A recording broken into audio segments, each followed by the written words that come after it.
अपने ग्रुप में वीडियो को कर देना शेयर। तो आज की ताजा खबर में सभी का हार्दिक स्वागत है। तो आज जो लेकर के आया हूं भास्कर राजस्थान पत्रिका, जहां भी मिली इंपॉर्टेंट क्वेश्चन, खूब सारे क्वेश्चन रोजाना मिल रहे हैं। आने वाले दिनों में एग्जाम में आपको यहाँ से मिलेंगे। ये पुस्तकें मार्केट में उपलब्ध है, संकल्प की विजिट आप जरूर करिएगा। तो आज का जो सबसे ज्यादा इंपॉर्टेंट है वो है झीलों की नगरी। देखो, एक तो क्वेश्चन सीधा ही बन जाएगा कि झीलों की नगरी के नाम से किसे जाना जाता है।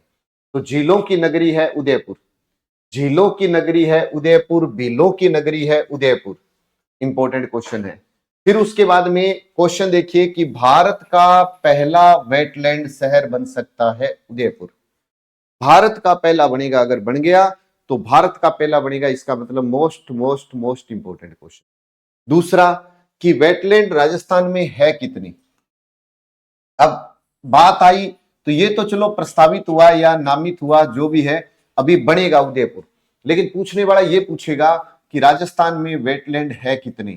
तो राजस्थान के 19 जिलों में, राजस्थान के 19 जिलों में 44 वेटलैंड है। 44 वेटलैंड है। 19 जिलों में कितने वेटलैंड है? 44 वेटलैंड है। और सबसे ज्यादा अगर पूछ ले आपसे कि राजस्थान में सर्वाधिक वेटलैंड कहां है, तो 12 में है। और 12 में कितने हैं? 12। लो, याद तो ही गया, 12 में 12 है। 12 में 12, बस 12 में कितने हैं सबसे ज्यादा? 12 वेटलैंड है। तो भारत का पहला वेटलैंड सिटी बन सकता है उदयपुर। एक तो ये याद रखिए।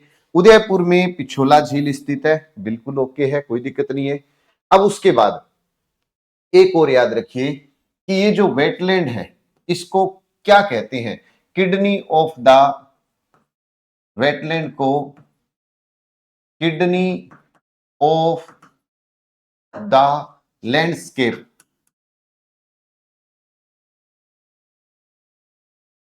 किडनी ऑफ द लैंडस्केप भी कहते हैं। और इसे बायोलॉजिकल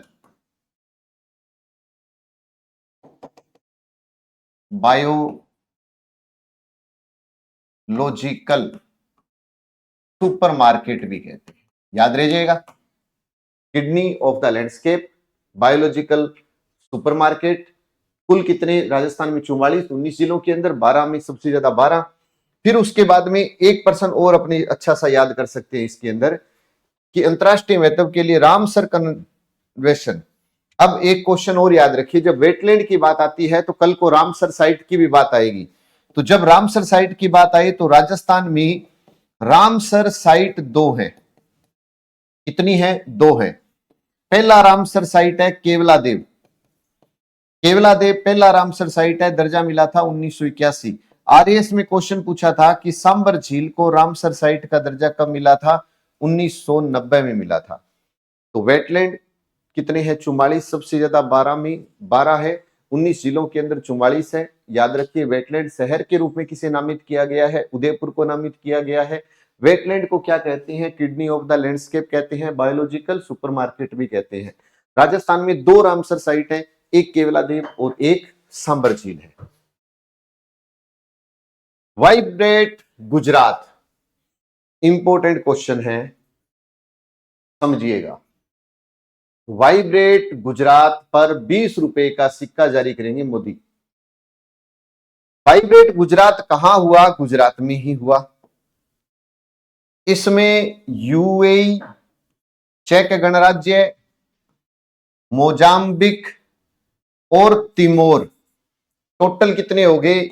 यूएई, चेक गणराज्य, मोजाम्बिक और तिमोर, 4 देशों के राष्ट्राध्यक्ष रहेंगे मौजूद। एक तो ये याद रखिए, वाइब्रेट गुजरात। वाइब्रेट गुजरात है कहां? तो ये गुजरात के अंदर सम्मेलन हो रहा है। कौन सा है ये वाइब्रेट गुजरात? पर 20 रुपए का सिक्का जारी होगा। अब इसके ऊपर ध्यान से समझना, आपको दिखाई दे रहा होगा कि 4 देशों के राष्ट्राध्यक्ष इसके अंदर शामिल होंगे। प्लस इसके साथ क्या क्या है कि सूत्रों के मुताबिक चेक गणराज्य के पीएम, चेक गणराज्य के पीएम पेट्र फियाला मुख्य अतिथि हो सकते हैं। यूएई के राष्ट्रपति मोहम्मद बिन जायद अल नाहयान के साथ प्रधानमंत्री रोड शो कर सकते हैं। और वाइब्रेट गुजरात के 20 साल पूरे होने पर, वाइब्रेट गुजरात के 20 साल पूरे होने पर 20 रुपए का सिक्का जारी किया जा रहा है। 20 रुपए का सिक्का। तो वाइब्रेट गुजरात का ये कौन सा सम्मेलन है? ये 20वां सम्मेलन है। इसमें कितने देश भाग ले रहे हैं? 4 देश भाग ले रहे हैं। कितने रुपए का इसमें सिक्का जारी करेंगे मोदी? तो इसमें सिक्का जारी करेंगे 20 रुपए। आबकारी घोटाला कोई खास तो नहीं था, लेकिन फिर मेरे को लगा कि नहीं, पर्सन बन तो सकता है। कैसे बन सकता है, समझना इस बात को। ऐसे बन सकता है कि आबकारी घोटाला अब सुर्खियों में चल रहा है। अब पूछे कि इस आबकारी घोटाले से किस सीएम का नाम जुड़ा हुआ है, तो भाई दिल्ली के सीएम अरविंद केजरीवाल का नाम जुड़ा हुआ है। अरविंद केजरीवाल का नाम जुड़ा हुआ है। पर्सन तो बन गया इंपॉर्टेंट। अब एक और बना देते हैं इंपॉर्टेंट। वो कौन सा है? तो वो दूसरा क्वेश्चन ये होगा कि अभी क्या हुआ, अवैध खनन। आपको पता होगा अवैध खनन, कल मैंने आपको एक क्वेश्चन कराया था 1000 करोड़ का अवैध खनन, और उसमें क्या था कि झारखंड के जो सीएम हैं, झारखंड के सीएम हेमंत सोरेन का नाम जुड़ा हुआ है। हेमंत सोरेन का नाम जुड़ा हुआ है। समझ में आ गई होगी बात। तो 2% बना लिए हमने, कोई न्यूज नहीं, कुछ नहीं खास। लेकिन आज जो न्यूज है कल को वो एग्जाम में आएगा। आज हम पढ़ते हैं कि ठीक है जी, अरविंद केजरीवाल का भी नाम चल रहा है, इसका भी नाम चल रहा है, इसके अंदर पेपर में पूछेगा वो कभी, तो वो कहेगा ये बताओ शेरों का हेर फेर किससे जुड़ा हुआ है। वो आगे मैं बताऊंगा आपको, है ना। अवैध खनन 1000 करोड़ का जो अवैध खनन था घोटाला, वो किससे जुड़ा हुआ है? तो झारखंड के सीएम हेमंत सोरेन से जुड़ा हुआ है। आबकारी घोटाला किससे जुड़ा हुआ है? अरविंद केजरीवाल। ना याद रहे तो ऐसे अरविंद से ऐसे आबकारी जुड़ा हुआ है बस। जल जीवन मिशन, देखो ये क्या एक न्यूज थी, और जब पढ़ रहा था तो ऐसा लगा कि क्वेश्चन कैसे बनाए इसमें से। फिर पता लगा कि भाई इसमें से क्वेश्चन तो बना ही पड़ा है, क्योंकि ये आपसे ये पूछ लेगा कि जल जीवन मिशन जो कार्यक्रम है ये शुरू कब हुआ था। तो ये 15 अगस्त 2019 में शुरू हुआ था। ये 15 अगस्त 2019 में शुरू हुआ था। अब पूछे कि इसमें केंद्र और राज्य का हिस्सा कितना है। इसमें केंद्र का हिस्सा है 50% और इसमें राज्य का हिस्सा है 50%। तो केंद्र और राज्य का हिस्सा कितना है? 50-50% है। इसका जो मेन लक्ष्य रखा था ना, वो लक्ष्य था 2024 तक हर घर नल कनेक्शन। अब बताओ क्या इंपॉर्टेंट नहीं है क्या ये? क्योंकि यहां पे क्या लिखा हुआ है? हर घर नल कनेक्शन। देखो इसमें क्या लिखा हुआ है, जल जीवन मिशन की डेडलाइन केवल मार्च 2024 तक ही है। तो कल को इसके बीच में आपको तारीख भी पूछ ले तो मार्च 2020 याद रख लो। मार्च 2024, मार्च 2024 हर घर नल कनेक्शन लग जाएगा। ये इसका मेन टारगेट है। और इसके अंदर कुछ बांध भी दिए हैं। नोनेरा, तो नोनेरा आपको पता होगा इन दिनों में काफी सुर्खियों में रहा है।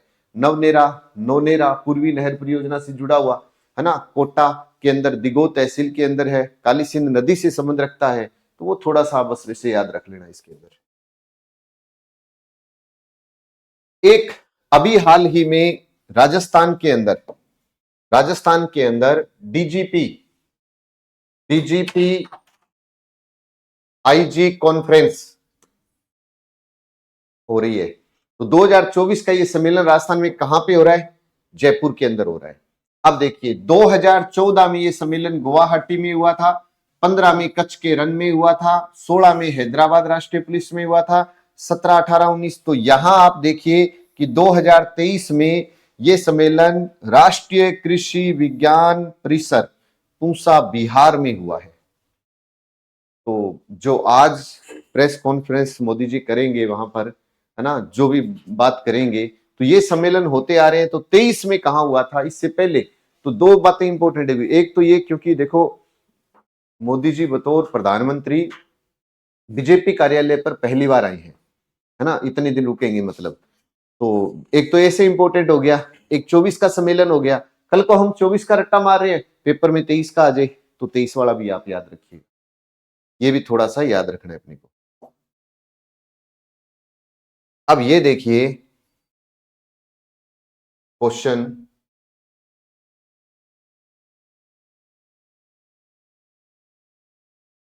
टूरिज्म टॉपर, इसके अंदर आप, है ना, टाइम मिले तो आप इसके अंदर ये ध्यान रखना, इंपॉर्टेंट क्या है कि विदेशी सैलानी 361% बढ़े। जनवरी से नवंबर 2023 में 15,91,86,696 स्वदेशी और 14,52,834 विदेशी पर्यटक आए। 22 में इस दौरान 9.90 करोड़ स्वदेशी पर्यटक थे। पिछले वर्ष की तुलना में घरेलू पर्यटकों की संख्या में 61.18 व विदेशी में इतनी बढ़ोतरी हुई। तो ये सबसे ज्यादा मैं इंपॉर्टेंट मानता हूं ये लाइन। वो क्या पूछेगा कि ये बताओ कि स्वदेशी, घरेलू का मतलब स्वदेशी पर्यटकों की संख्या में कितनी वृद्धि हुई, 61.18, और विदेशी, विदेशी जो पावने आए उनकी संख्या में 361 पॉइंट, मतलब वृद्धि कितनी हुई पावनों में, 361 बढ़ोतरी हुई। मार्च में सर्वाधिक 2.6 करोड़ पर्यटक राजस्थान पहुंचे, जबकि जनवरी में सबसे कम आए। दिसंबर के भी आंकड़े जुड़ेंगे तो 2023 में पर्यटक संख्या 17 करोड़ हो जाएगी। मार्च में सबसे ज्यादा और जनवरी 2.6 करोड़ पर्यटक राजस्थान में पहुंचे, जबकि जनवरी में सबसे कम आए थे। इंपॉर्टेंट बात है, याद रखना इस। अब हुआ क्या कि देख तो इसको ही रहा था मैं केवल, लेकिन इतने में ही नजर किसके ऊपर पड़ी, नजर पड़ गई इसके ऊपर। और आप इस चीज को समझना, क्या दिया हुआ है फोटो, उदयपुर के नीमच माता मंदिर के लिए बने रोपवे, यह इसी माह शुरू हो जाएगा। आप सब जानते हैं कि राजस्थान में रोपवे पहले भी संचालित है, जैसे कि टुंडा माता पर्वत भीनमाल जालोर में रोपवे बन चुका है 2006 में। मनसापूर्ण करणी माता उदयपुर में रोपवे बन चुका है 2008 में। इधर सावित्री माता मंदिर पुष्कर अजमेर में 2016 के अंदर। फिर उसके बाद 2019 में सामोद, है ना, और अब आपको पता है अन्नपूर्णा मंदिर, और एक आपको पता है नीमच, ये अभी हाल ही में सुर्खियों में आया है, नीमच माता का रोपवे। तो ये अब सुर्खियों में आया है, मैं ये कहता हूं किसी किताब में है ही नहीं, है नहीं, लेकिन वो इधर से बनेगा। अब पेपर वाला प्रश्न यहां से उठा लेगा, और नहीं तो वो क्या करेगा, आपसे वो ये प्रश्न पूछ लेगा कि भाई विदेशी सबसे ज्यादा, स्वदेशी सबसे ज्यादा कब आए, किस तरफ आए, उनका आपको पूछा जा सकता है। पीडीएफ आपको ये पूरी मिलेगी, जो लिखी हुई है बात उसको आप थोड़ा सा ढंग से पढ़ने की कोशिश करना। तो अच्छे अगर नोट्स बना रहे हो तो यहां से क्वेश्चन आ जाएगा। अब देखो, अखबार की सुर्खियों में रही रश्मि शुक्ला, महाराष्ट्र की पहली महिला डीजीपी बनी। आईपीएस अफसर रश्मि शुक्ला महाराष्ट्र की पहली डीजीपी बनी है, महाराष्ट्र की 1998 बैच की अधिकारी की है। ये क्या था कि वे फोन टेपिंग को लेकर विवाद में रह चुकी है, हालांकि बाद में हाईकोर्ट ने एफआईआर रद्द कर दी इसकी। तो इसके साथ एक प्रश्न आप ये जोड़ सकते हो कि प्रथम महिला आईपीएस कौन है, तो किरण बेदी है। प्रथम महिला आईपीएस पूछे तो किरण बेदी है। अगर पूछे प्रथम महिला आईएएस, प्रथम महिला आईएएस, तो अन्ना राज्यम है, अन्ना राज्यम है। ये दो प्रश्न और मैंने आपको लिखा दिए। और प्रथम महिला डीजीपी कौन बनी है महाराष्ट्र की, तो रश्मि शुक्ला महाराष्ट्र। अब ये देखिए साहब, इंपॉर्टेंट तो ये भी बहुत है। दक्षिण कोरिया सुर्खियों में है, उत्तरी कोरिया सुर्खियों में है। उत्तरी कोरिया दक्षिणी कोरिया के बीच में 36 के आंकड़े हैं और 38वीं समानांतर रेखा है। बोलते हैं ना कि उत्तरी कोरिया दक्षिणी कोरिया के बीच में आंकड़े तो 36 के हैं, लेकिन रेखा है जो 38वीं समानांतर रेखा है इसके अंदर। तो उत्तरी कोरिया का जो शासक है वो है किम जोंग, और किम जोंग ने यह कह दिया कि भाई आने वाली जो तानाशाही होगी ना, वो होगी मेरी बेटी जुए। जुए, ये दो नाम याद रखिएगा बस। उत्तरी कोरिया के अंदर आने वाला जो होगा वो जुए होगा, और वर्तमान में कौन है? किम जोंग है, किम जोंग है। ऑस्ट्रेलिया में अब तक की सबसे बड़ी जहरीली मकड़ी खोजी गई है जिसका नाम है हरक्यूलिस। हरक्यूलिस, ऑस्ट्रेलिया की हरक्यूलिस। हरक्यूलिस ऑस्ट्रेलिया की है, ऑस्ट्रेलिया की मछली है जिसका नाम है हरक्यूलिस। भारत जोड़ो यात्रा, भारत जोड़ो न्याय यात्रा, भारत जोड़ो न्याय यात्रा सुर्खियों में तो आई गई है पूरी की पूरी। पहला क्वेश्चन बनेगा कि बताओ भारत के कितने राज्यों को जोड़ने की यह न्याय यात्रा है? तो आप कहोगे कि भारत के 15 राज्यों की न्याय यात्रा है, 100 संसदीय सीटों से गुजरेगी। 15 राज्यों और 100 संसदीय क्षेत्रों से गुजरेगी, अगर ये भारत के संदर्भ में देखते हो। अब इसकी बात करते हैं राजस्थान। राजस्थान के कितने किलोमीटर गुजरेगी राजस्थान में? तो 128 किलोमीटर। किन दो जिलों से गुजरेगी? एक दक्षिणी जिला और एक पूर्वी जिला। एक राजस्थान का दक्षिणी जिला और एक पूर्वी जिले से गुजरेगी। तो दक्षिणी और पूर्वी जिलों से ये गुजरेगी, ये भी आप याद रखिए। 128 किलोमीटर ये सफर तय करेगी अपनी, याद रह जाएगा। भारत जोड़ो न्याय यात्रा, राहुल गांधी की भारत जोड़ो न्याय यात्रा 2 जिलों से गुजरेगी। राहुल गांधी की है ये न्याय यात्रा, 15 राज्यों से गुजरेगी। बस अभी आज ही आपको पता है कि राजस्थान में जो कुल विधानसभा की सीटें हैं वो 200 है। 199 सीटों पर चुनाव हुए, लेकिन करणपुर विधानसभा से जो मतलब उम्मीदवार थे गुरमीत सिंह कूनर, उनका निधन होने के कारण यहां पर चुनाव कर दिए थे स्थगित। तो वर्तमान में 5 जनवरी को यहां पर विधानसभा के चुनाव हो रहे हैं, सुर्खियों में है। तो प्रश्न क्या बनेगा कि राजस्थान में विधानसभा की सीटें कितनी? 200। चुनाव कितनों पर हुए? 199। किस पर नहीं हुए? करणपुर। कब हुए? 5 जनवरी को।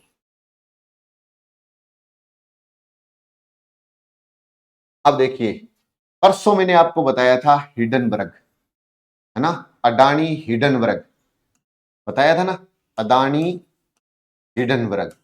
ये मामला किससे जुड़ा हुआ था? तो मैंने आपको कहा था शेयरों के हेर फेर से जुड़ा हुआ था। शेयरों के हेर फेर से जुड़ा हुआ मामला था, पहली बात ये। अब क्या हुआ, इधर से इसको क्लीन चिट मिली एक तरफ से, तो अदानी फैमिली देश में सबसे रईस बन गई, मतलब सबसे टॉप पर आ गई। वो फैमिली कौन सी है? अदानी। ऐसे अदानी, लेकिन अंबानी अलग है। अंबानी पहुंच गए दूसरे नंबर पर। कि भारत के अंदर अगर आपसे आज के दिन ये पूछे कि ये बताओ सबसे ज्यादा रईस कौन है, तो अदानी है। और सबसे ज्यादा दूसरा रईस कौन सा है? अंबानी है। लेकिन विश्व की सूची में अंबानी का स्थान कौन सा है? 12वां, और अडानी का स्थान है 14वां। बस 2 बातें याद रखनी है अपने को। भारत का सबसे रईस 1 नंबर पर जो है अदानी ग्रुप, और वो विश्व में 14वें नंबर पर है। भारत का जो दूसरे नंबर पर है वो विश्व में 12वें नंबर पर है, अंबानी। और हिडनबर्ग शेयर मार्केट वाला, याद रखिएगा। केकड़ी, आपको पता है अभी हाल ही में राजस्थान का ये नया जिला बना है। राजस्थान का ये नया जिला बना है, कौन सा? केकड़ी। ये जो केकड़ी जिला है ये राजस्थान का नवीन जिला बना। इसने अपना कार्य शुरू किया 7 अगस्त 2023। केकड़ी 2 जिलों से अलग हुआ है। कितने जिलों से अलग हुआ? 2 जिलों से अलग हुआ है। एक तो अजमेर से अलग हुआ है ये, और दूसरा है टोंक। और जब टोंक से अलग हुआ तो इसकी टी टोंक टी टोडा राइसिंग तहसील इसमें मिलाई गई, जो काफी सुर्खियों में रही। अब देखिए इंपॉर्टेंट बात क्या हुई। इंपॉर्टेंट ये हुई है कि इसी के अंदर ही आप ये देखिए, अजमेर संभाग के केकड़ी जिला स्थित विजयनगर और बादनवाड़ा के बीच सिंगावल गांव में देश का पहला रीजनल ड्राइवर ट्रेनिंग सेंटर बनकर तैयार है। इंपॉर्टेंट क्वेश्चन है, पेपर में आएगा, यहां से ड्राइवर तैयार होंगे। तो ये पहला बना है, देश का पहला रीजनल ड्राइवर ट्रेनिंग सेंटर। बस ये बात याद रखिएगा, काम चल जाएगा। जब क्वेश्चन आए कि भारत का पहला regional driving training centre Rajasthan में कहां बनकर तैयार हुआ है, जहां ड्राइवर तैयार होंगे, तो वो केकड़ी जिला है। हर्ष पर्वत कुछ भी नहीं है, लेकिन बस इतना याद रख लेना कि हर्ष पर्वत का मतलब सिक्कर है। हर्ष पर्वत का मतलब सिक्कर है, हर्षनाथ सिक्कर है। हर्ष पर्वत कहां है? सिक्कर के अंदर है। सीजन के बाद बिग बैश से संन्यास लेंगे फिंच, 13 को आखिरी टेस्ट खेलेंगे। आप सब जानते हैं कि अभी थोड़े ही टाइम पहले, इसने देखो क्या लिखा हुआ है कि पूर्व ऑस्ट्रेलियाई कप्तान एरोन फिंच के मौजूदा सीजन के बाद 2020 क्रिकेट से संन्यास ले लेंगे। और अभी थोड़े ही समय पहले ऑस्ट्रेलिया के डेविड वार्नर ने संन्यास की घोषणा की थी। अब ये देखो, अगर आपने करंट को जोड़ना सीख लिया तो क्या हुआ, आपको याद रहेगा कि नहीं, अभी थोड़े दिन पहले तो ऑस्ट्रेलिया का एक और व्यक्ति था जिसने संन्यास लिया, अब इसने भी ले लिया, लो 2 चले गए यहां से, अपने को याद हो गया। क्लियर हो जाएगी ये बात भी। अब एक ट्रॉफी है, ट्रॉफी देखने से तो ऐसे लगती है कि जैसे कि टेनिस से जुड़ी होगी, लेकिन नाम क्या है? French championship trophy. अब इसका संबंध किससे है? इसका संबंध है फुटबॉल से। इसका संबंध किससे है? फुटबॉल से है। बस ये जरूर याद रखिए, इसका संबंध फुटबॉल से है। और इस ट्रॉफी को जीता किसने है? पेरिस सेंट जर्मन के खिलाड़ियों ने। पेरिस सेंट जर्मन के खिलाड़ियों ने जीत लिया। 2% है। फ्रेंच चैंपियनशिप ट्रॉफी का संबंध बताओ तो फुटबॉल से। किसने जीता है? पेरिस सेंट जर्मन के खिलाड़ियों ने जीता। विराट, शमी गिल व डेरिल मिचेल। अब इंपॉर्टेंट ये हो गया कि अभी लिस्ट जारी होने वाली है क्रिकेट ऑफ द ईयर की। तो जो क्रिकेट ऑफ द ईयर की लिस्ट जारी होगी उसमें भारत का विराट कोहली, शमी और गिल ये शामिल हुए हैं, जबकि डेरिल मिचेल नामित हुआ है। तो वो कहां का है? साफ साफ लिखा हुआ है न्यूजीलैंड। न्यूजीलैंड। तो 3 तो भारतीय इसमें शामिल हो गए और एक न्यूजीलैंड का खिलाड़ी है। हालांकि देखो किसको घोषणा हो वो बाद की बात है, लेकिन फिलहाल वो पूछे कि कितने लोगों के नाम आए थे। 4 लोगों के नाम आए थे। भारत में विराट, शमी और गिल का, और इधर न्यूजीलैंड से किसका आ गया? मिचेल हो गया। आज की ही सुर्खियां हैं जिसके अंदर देखिए क्या लिखा हुआ है, इतना याद रख लो बस। दूसरा टेस्ट मैच, दक्षिण अफ्रीका को 7 विकेट से हराकर भारतीय टीम ने 2 टेस्ट मैचों की जो सीरीज है वो ड्रॉ कर दी 1-1 से। लेकिन जैसे ही इसमें भारत की जीत हुई तो हेडलाइन है टीम इंडिया केप टाउन में टेस्ट जीतने वाली पहली एशियाई टीम बन गई। मतलब आज तक केप टाउन में कभी भी किसी ने क्रिकेट टेस्ट मैच नहीं जीता था। जैसे ही ये मैच जीतती है तो टीम इंडिया केप टाउन में जीतने वाली पहली टीम एशिया टीम बन गई है। बस ये याद रखिएगा। और इंपॉर्टेंट इसके अंदर कोई खास ज्यादा नहीं है, लेकिन बस ये याद रखना है आपको जरूर। अब देखिए, आज की ही ये शानदार न्यूज है। मेरी कोशिश देश के लिए ज्यादा से ज्यादा पदक वीर तैयार करना है। ये किसका कहना है? ये कहना है राजस्थान के दिग्गज एथलीट कोच महावीर सैनी को। हाल ही में द्रोणाचार्य, मैं यहीं से बता देता हूं, एक तो प्रश्न ये पूछा जाता है कि द्रोणाचार्य अवार्ड का संबंध किससे है? कोच से है। ये कोच को दिया जाता है। तो राजस्थान के दिग्गज एथलीट कोच महावीर सैनी को हाल ही में द्रोणाचार्य अवार्ड के लिए चयनित किया गया है। अब इनकी खास बात अगर आप देखोगे द्रोणाचार्य की यानी महावीर की, तो ये है 6 कोच राजस्थान के अब तक द्रोणाचार्य अवार्ड प्राप्त कर चुके हैं 6 कोच। पैरा जेवलिन थ्रो में विश्व रिकॉर्डधारी सुंदर गुर्जर के गुरु हैं ये, बस इतना याद रख लेना। तो महावीर स्वामी याद रखना है, स्वामी नहीं, महावीर सैनी याद रखना है, और सुंदर गुर्जर के गुरु हैं ये याद रखना है। द्रोणाचार्य के लिए चयनित हुए हैं ये याद रखना है। राजस्थान में अब तक कितने द्रोणाचार्य अवार्ड प्राप्त कर चुका है कोच के रूप में? तो 6। तो ये थी आज की ताजा खबर। आशा करता हूं कि कुछ तो याद रहेगी, लिखोगे तो और ज्यादा लंबे समय तक याद रहेगी, और लिखना भी पड़ेगा, बार बार आपको दोहराना भी पड़ेगा। अगर आप ऑफलाइन में आना चाहें तो ऑफलाइन में बैच शुरू हो चुके हैं, और ऑनलाइन में आए तो ऑनलाइन में मोस्ट वेलकम है। संकल्प की सेकंड ग्रेड जीके की बुक मार्केट में आ चुकी है, और फर्स्ट ग्रेड सेकंड ग्रेड के बैच अपने 9 जनवरी से प्रारंभ हो रहे हैं। तो जितने भी भाई बंधु देख रहे हैं, अगर ये वीडियो अच्छा लगा हो आज की ताजा खबर का, तो अपने ग्रुपों में वीडियो को शेयर करना। रोजाना शाम 6:15 बजे टाइम निकालो, और रात्रि को 8:30 बजे आ जाओ जीके को याद करने के लिए। मात्र 40-50 मिनट की क्लास लगाओ और शानदार मैटर तैयार कर लो अपना। मिलते हैं आगे। जय हिंद, जय भारत।